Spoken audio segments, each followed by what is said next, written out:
Um golpe pressupõe, para que ele seja praticado, uma tentativa de se quebrar o Estado Democrático de Direito. Nem toda tentativa de abolição de bases do Estado Democrático de Direito, à luz do impedimento ou restrição dos poderes, significa se chegar a um golpe de Estado.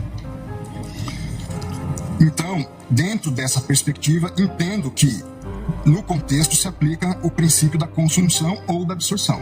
Ou é um golpe de Estado, que traz consigo o caráter de também, nos termos do que diz o dispositivo, impedir ou restringir o exercício dos poderes constituídos, ou ficou apenas dentro das características da conduta, da tentativa de impedimento e restrição do exercício legítimo dos poderes. Dentro dessas circunstâncias, entendo, como colocado pela defesa, que a ação de abolir o Estado Democrático de Direito, por certo, já contém, por lógica, também, em alguma medida, essa busca de você inviabilizar o exercício legítimo das instituições democráticas. É importante, sob a minha ótica, também lembrar o seguinte: um golpe de Estado, ele demanda atos não só de destituição do poder, mas de estabelecimento de uma nova ordem jurídica e institucional.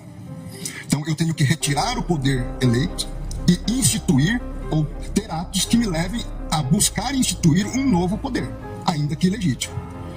Eu preciso definir o que eu vou fazer com o Congresso Nacional, eu preciso definir o que eu vou fazer com o Supremo Tribunal Federal, eu preciso definir o que vai ser feito com a imprensa, com a liberdade das pessoas, no meio universitário, uma série de planejamentos e condutas que, com a devida vênia, não vi nesses manifestantes. A perspectiva da atuação deles era criar uma situação de instabilidade institucional, mas qualquer ação de golpe de Estado dependeria de uma ação de outras forças, basicamente dos militares. Então, mesmo aqueles que atuaram para inviabilizar o funcionamento das instituições democráticas, à luz dos elementos disponíveis nos autos, não se tem característica a ponto de levar uma destituição de um poder e instituição de uma nova ordem. Se me permite, o artigo 359-M, na verdade, fala em tentar, né? Então não se pressupõe a consumação, mas sim a tentativa. Só essa... Ambos falam em tentar. Exato. A questão, para mim, eles não agiram para tentar depor o governo. A deposição do governo dependeria, ou essa tentativa de deposição de atos que não estavam ao alcance da atuação dessas pessoas. Permite-me, pois não. Acho que essa questão é extremamente importante. São dois pontos diversos, se eu entendi o que Vossa Excelência colocou. Ao dizer que eles não, ao alcance deles, não estavam instrumentos possíveis para o golpe de Estado, então aí seria o caso de absolvição. Que eu também justifico como uma tentativa indolora. Essas pessoas... Exato. Então, aí seria a absolvição. Uma outra questão que eu acho que é mais importante do ponto de vista até para fixação de jurisprudência da Corte é a absorção ou não. O princípio da concussão. E por que isso? Me parece que são dois crimes, como disse, absolutamente autônomos. Até porque o ânimos é diverso. E eu dou dois exemplos, um histórico. O golpe de 64... O golpe de 64, vamos dizer que não tivesse dado certo. Mas qual foi o golpe militar de 64? Trocar o presidente da República, João Goulart. Não foi, em momento algum... Não foi em momento algum tentar mexer com a estrutura dos outros poderes, até porque, lamentavelmente, os demais poderes aderiram. Então, você consegue vislumbrar uma tentativa de golpe na troca do poder, na troca daquele que foi legitimamente e democraticamente eleito, como uma conduta autônoma. O que, na minha opinião, no meu voto, eu entendi, ao prever a intervenção, ao pedir a intervenção federal, se pretendia trocar o presidente eleito pelo candidato que perdeu. Esse é um crime. A outra coisa é atacar o funcionamento do Supremo Tribunal Federal ou do Congresso Nacional com a invasão, impedindo a atuação. Volto alguns meses. Vamos dizer que essa conduta do dia 8 de janeiro fosse antes do final do mandato do anterior presidente. A conduta é idêntica. As pessoas virem, atacarem violentamente, invadirem. Nós não teríamos a acusação de golpe de Estado, porque elas não estavam pretendendo trocar o presidente, mas elas estavam pretendendo obstaculizar o andamento do Supremo Tribunal Federal e do Congresso. Tenho dúvidas, ministro Alexandre, por quê? Nesse exemplo também de uma ação anterior ao encerramento do exercício do mandato do ex-presidente. Porque, formalmente, teríamos também uma consideração de um poder legitimamente eleito que estaria impedido. Na minha análise, à luz dos fatos dessas figuras, desses manifestantes vândalos criminosos, deles não tinha ação idônea para destituir um poder. Nós podemos encontrar ação idônea em outras ações. Não, eu compreendo. A minha única preocupação aqui e nesse debate, eu suponho entendo que se encontrássemos essas condutas, poderia haver os dois, mesmo conforme a situação, poderia ter os dois crimes. Eu acho que o importante de definirmos é exatamente isso, do ponto de vista geral.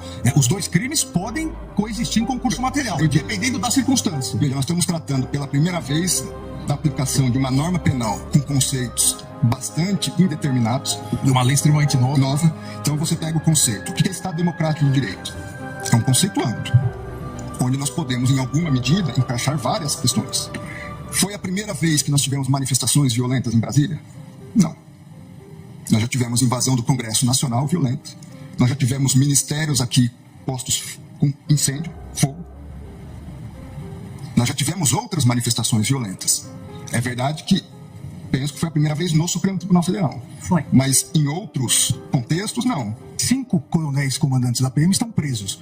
Exatamente porque desde o final das eleições se comunicavam por zap, dizendo exatamente que iriam preparar uma forma de, havendo manifestação, a Polícia Militar não reagir. Então, claramente, a Polícia Militar, eu também fui ministro da Justiça e sabemos nós dois, que o ministro da Justiça não pode utilizar a Força Nacional se não houver autorização do governo do Distrito Federal, porque isso fere o princípio federal. Não em relação aos prédios federais.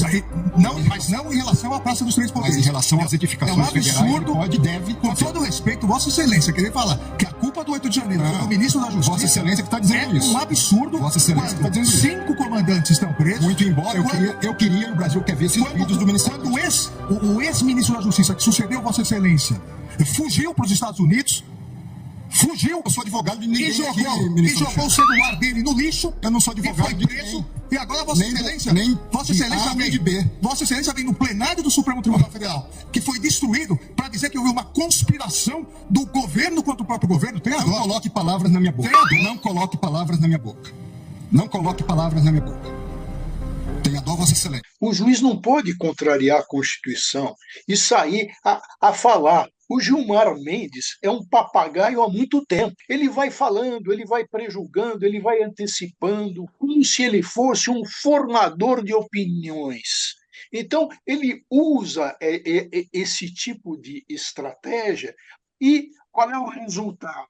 As pessoas, certamente, colocando, olha, o Supremo é um tribunal político, é um tribunal em que ministros se intrometem em tudo, em que ministros pré-julgam, que foi o que ele faz sempre. Esse é o Gilmar Mendes de sempre.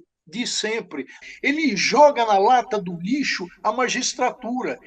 A magistratura é a imagem do Gilmar Mendes? A magistratura é a imagem do juiz sóbrio, a falar no momento adequado. Quem derrapa também o tempo inteiro é o Alexandre de Moraes.